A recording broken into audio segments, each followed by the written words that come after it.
Popping the A2AD bubble. As of April 2, 2026, the sink is complete.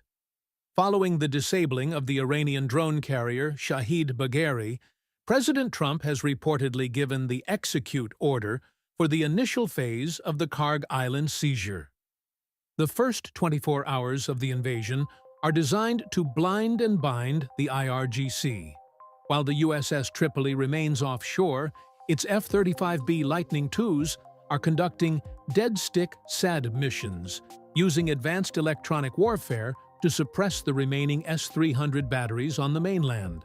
Simultaneously, Navy SEALs and Marine raiders have begun quiet entry operations on the southern tip of the island, cutting the undersea fiber-optic cables that link Kharg's sensors to the mainland command. This is the silent opening, a high-stakes gamble to drop the island's rain of fire defense before the main force arrives. Phase 2 begins at 0400 hours with the 82nd Airborne's vertical assault. Thousands of paratroopers from the 1st Brigade Combat Team are scheduled to drop directly onto the Kharg Island airfield. Their mission is a cold seizure, taking the runway in under 60 minutes to establish a combat air bridge for heavy M1 Abrams tanks. However, the risk remains extreme. Even with the Shahid Bagheri out of the fight, Iran's Ghost shore batteries remain a threat.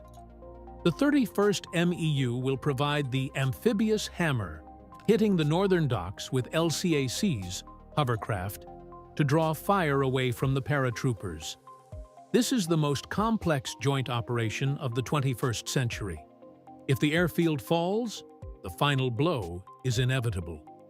If it holds, the 7,000 U.S. troops will find themselves in a 16-mile-long kill zone with nowhere to run.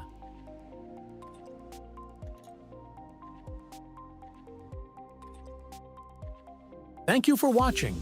Don't forget to hit that like button and also please subscribe to our channel so that we can continue to bring you more great stories from the U.S. military and their allies around the world.